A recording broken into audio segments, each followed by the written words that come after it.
Hello students, आज हम class 12th में अभ्यू चैप्टर में एक्सरसाइज 3.3 से रिलेटेड कुछ क्वेश्चंस को सॉल्व करेंगे और उसमें उससे रिलेटेड रखने वाले जितने भी मैट्रिक्स हैं उनको सॉल्व करेंगे और उनको समझेंगे।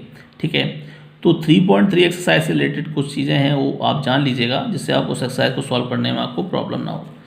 तो इसी सीरीज़ में एक व्यू आता है जिसका नाम है परिवर्ता व्यू। क्या आता है बेटा? परिवर्ता व्यू। ट्रांसपोज मैट्रिक्स इसे हम कहते हैं, ट्रांसपोज मैट्रिक्स। क्लियर?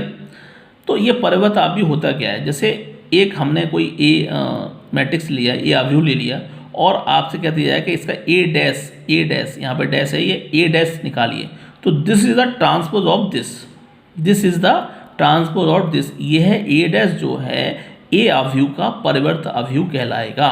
क्लियर हो गया ना? कि डेफिनेशन क्लियर होगी, परिभाषा क्लियर होगी।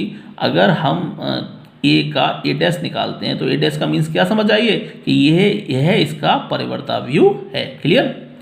तो इसका एग्जांपल ले लेते हैं तो आपको समझ में आएगा। क्लियर? ए हमने एक सेट ले लिया A B C D E F, okay, और आपसे कह दिया बेटा निकालो ए डैश। क्लियर? अब ए डैश हमें निकालना है, तो ए डैश के लिए आप समझ जाइए, मैं यहाँ पे जो समझा रहा हूँ कि पंक्ति को स्तंभ में और स्तंभ को पंक्ति में बदल दीजिए। पंक्ति क्या है यहाँ पे? ए बी सी, इसको हमने किस में बदल दिया? स्तंभ में, ए बी सी। ठीक है, और यहाँ पंक्ति क्या है? डी ई एफ, मतलब ये रोज हैं वो किस में बदल दी? यहाँ पे कॉलम से बदल दी। A B C D E F D E F. Clear?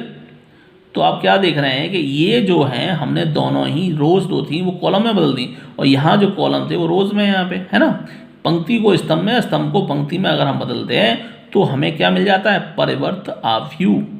बहुत आसान है ना बच्चों, बहुत आसान है, ये एक जनरल सी बात है, आप इसको आसानी से कर सकते हैं। ठीक है, अगर लिखा हुआ है, मान लीजिए मैंने कोई सेट ले लिया, मतलब कोई एक्चुअली में मैट्रिक्स लिया 1 2 3 4 है ना, और उससे आप कह दिए बी डैश निकालो इसका, तो क्या हो जाएगा? 1 2 3 4, ये हो गया।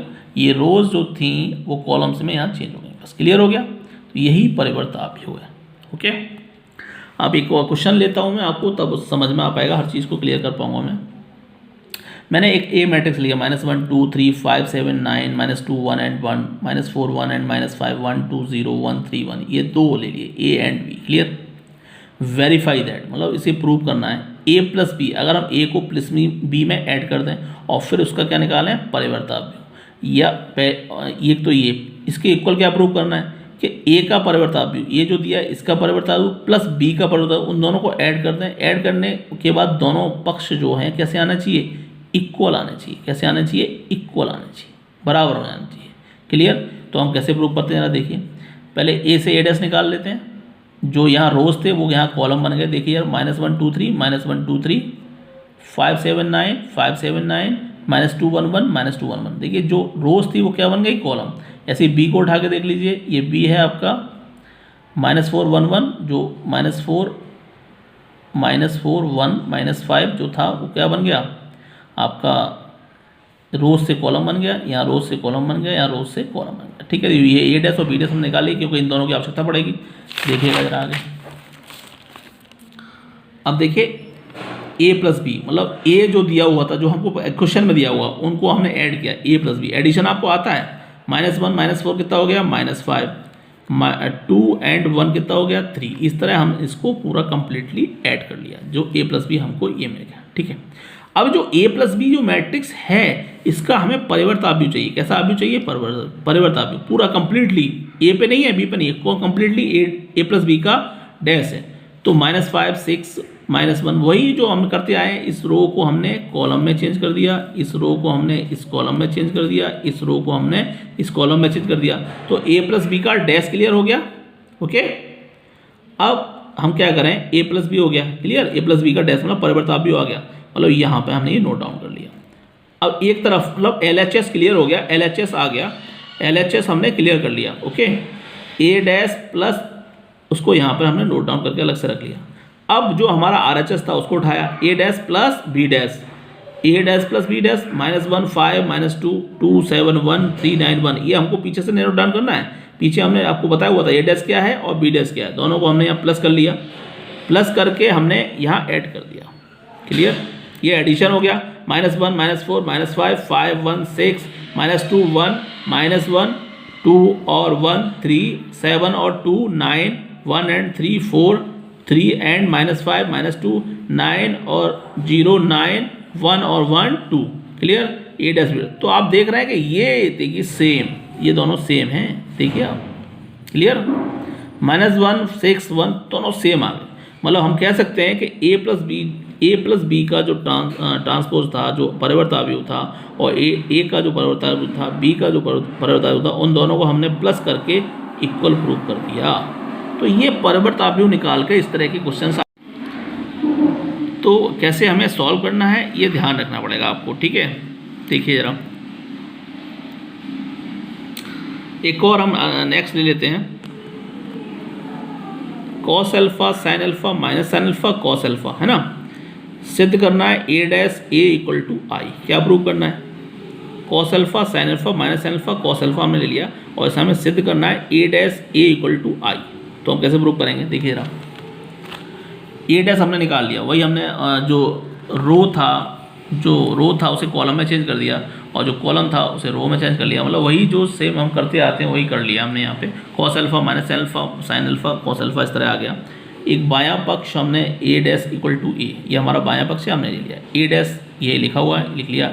इनटू है यहाँ पर, क्या है बेटा? इनटू ए, ये नोट डाउन है यहाँ पे इस तरह। ठीक है, दोनों को हमने इनटू कर दिया। इनटू करना आपका आता है रो का कॉलम में, रो का कॉलम में। यही प्रोसेस है हमारा। कॉस अल्फा का कॉस अल्फा में, cos square alpha minus sine alpha का माइनस साइन अल्फा में, प्लस का साइन स्क्वायर अल्फा हो जाएगा, और प्लस का हो जाएगा तो यहाँ पॉजिटिव ही रहेगा, ये ध्यान रखना है। फिर इसका इसमें, इसका फिर इसमें, इसका फिर इसमें, मतलब इस रो का इस कॉलम में, इस रो का इस कॉलम में। तो ये हम आता है मल्टीप्लिकेशन, मैं आपको पीछे बता चुका हूँ, तो मल्टीप्लिकेशन कर लीजिए। अब आप जानते हैं why trigonometry cos square alpha plus sine square alpha क्या होता है बताइए? 1।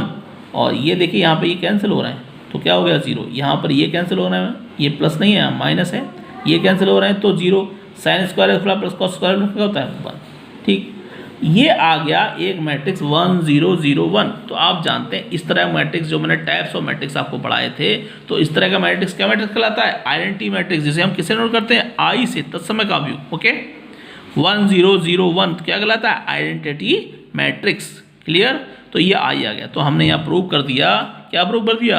कि 1 0 0 1 क्या है? आइडेंटिटी मैट्रिक्स है आई। मतलब ए डैश और ए का जब मल्टीप्लाई करेंगे तो क्या निकल के आएगा? आई। ये हमने यहाँ पे प्रूव कर लिया।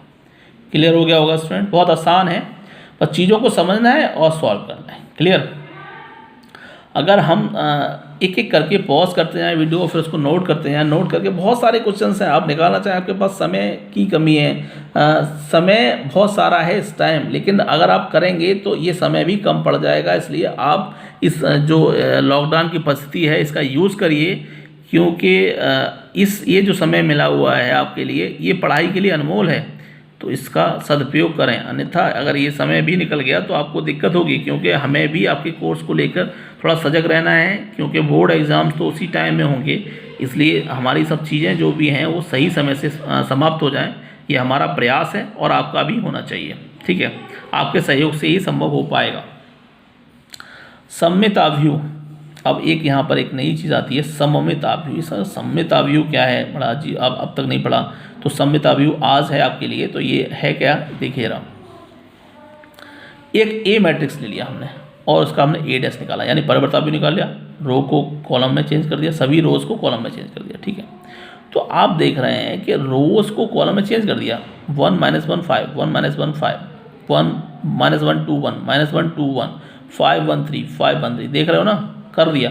करने के बावजूद भी आप क्या देख रहे हो कि दोनों सेम है। देखो, देखिए क्लियर है कि नहीं? देखो दोनों सेम ही हैं या नहीं बताइए? बिल्कुल, कहीं कोई भी अलग नहीं है। तो अगर ऐसा आपको मिल जाता है कि अगर हम किसी आव्यूह का परिवर्त आव्यूह निकालें, उसका ए का ए डैश निकालें, तो दोनों कैसे आए? सेम आए, ए इक्वल ए डैश, ए इक्वल ए डैश। तो जान लीजिए कि वो आव्यूह कैसा है? परिवर्त आव्यूह। वो कैसा है? वो परिवर्त आव्यूह अगर हो जाता है, तो अगर ए का ए डैश सेम निकल के आता है, तो वो आव्यूह कैसे हैं? एक सममित आव्यूह है। ऐसा आव्यूह है कि अगर हम उसका ए डैश निकालेंगे तो वी लौट के वही आव्यूह आएगा। तो यहाँ पर एक कैसा आव्यूह कहलाया? सममित आव्यूह कहलाया। क्लियर हो गया ना सममित अवयव, बहुत आसान है सममित अवयव। तो ये सममित अवयव होगा। इसका ही एक नेक्स्ट टॉपिक है विषम सममित अवयव। अब ये विषम क्या है, आपसे रखेंगे सर ये विषम सममित क्या है ना। तो विषम सममित अवयव क्या है, ए हमने यहाँ पर एक मैट्रिक्स लिया, ठीक है, ए दिख रहा है ना आपको, ए जिसके ये 0 1 -1 -1 0 1 1 -1 0। अब हमने इसका फिर परिवर्तन निकाल लिया, तो वही आया 0 -1 1 1 0 -1 -1 0 0। तो देखिए ए और डैश सेम नहीं है, देखिए जरा यहाँ देखिए 1 है, यहाँ -1 है ना, तो सेम तो नहीं है। सेम होते तो क्या हो जाता सममित, सेम होते तो क्या हो जाता सममित, सेम नहीं है। तो हमने अब क्या किया, नेक्स्ट जो स्टेप थी उसमें ए डैश इक्वल टू ए लिखा हुआ है, यहाँ से माइनस कॉमन ले लिया। एक कॉमन लेने का एक मेथड है, यहाँ से एक माइनस कॉमन ले लिया। माइनस अगर कॉमन लिया तो जितने भी इसमें एलिमेंट्स हैं अगर वो पॉजिटिव हैं तो वो नेगेटिव हो जाएंगे, और अगर वो नेगेटिव हैं तो क्या हो जाएंगे पॉजिटिव हो जाएंगे, है ना।